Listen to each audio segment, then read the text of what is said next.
When is calculating population density meaningless?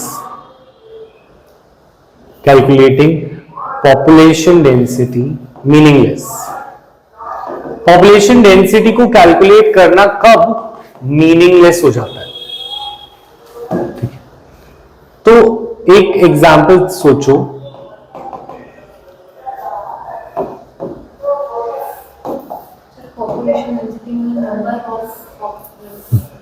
Population density माने number कि कितने नंबर में आ रहे हैं.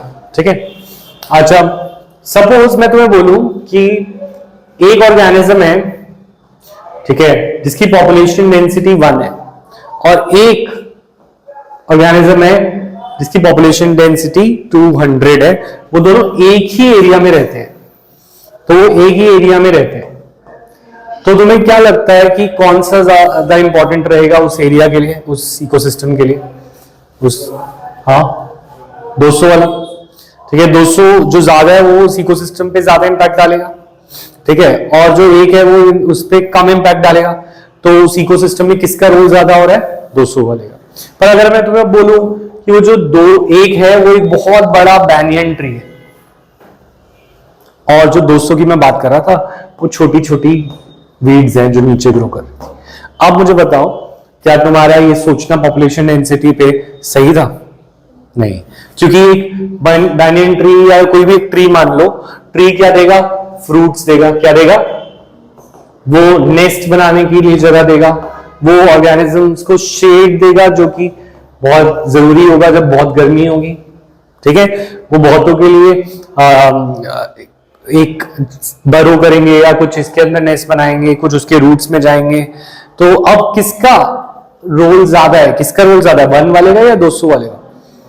1 वाले का. तो यहां पे पॉपुलेशन डेंसिटी मेजर करना in the case of in numbers, या पॉपुलेशन डेंसिटी को मेजर करना in case of numbers is meaningless. अब पॉपुलेशन साइज को तुम्हें मेजर करना है बट नॉट इन नंबर, तो किसी और मीनिंगफुल वे में कैसे करेंगे? मीनिंगफुल वे में ऐसे कर सकते थे, अगर मैं इनका बायोमास देखता. क्या देखता? बायोमास. बायोमास माने वेट मास, डायमास, कुछ भी ले लो. तुम पूरा पेड़ को उखाड़ के उसका मास लोगे तो नहीं, वैसे तुम आइडिया में लगा सकते हो. वो तो हजारों किलो में हो सकता है. ठीक है, तो और जो कैरेट ग्रास है 200, उनको रखो बैलेंस पे, कितना होगा?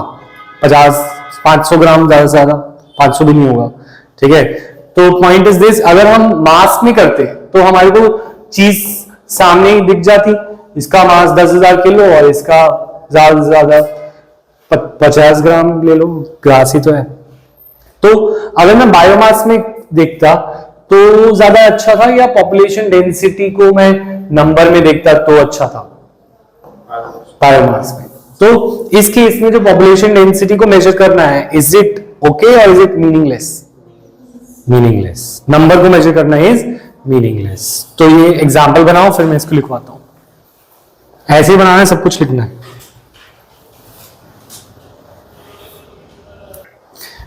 इन एन एरिया लिखो. In an area, in an area which has one banyan tree,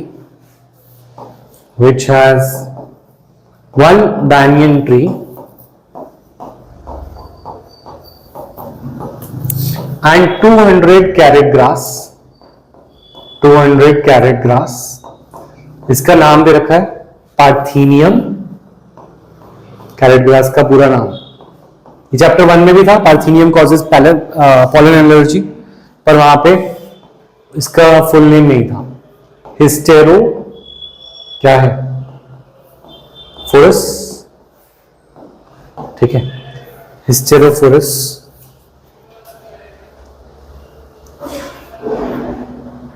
In an area which has one banyan tree and 200 Parthenium grass, stating the population density number, stating population density in numbers would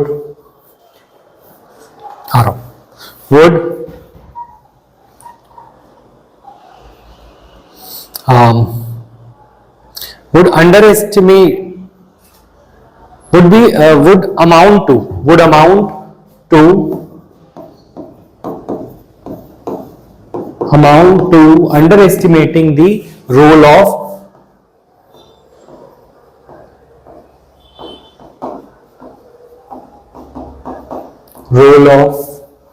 banyan tree in that community.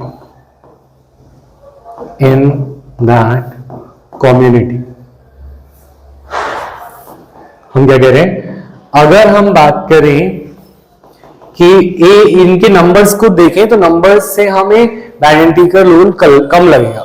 In such cases it is meaningless to define population density. तो better क्या होगा, ये भी इसके आगे लिख लो.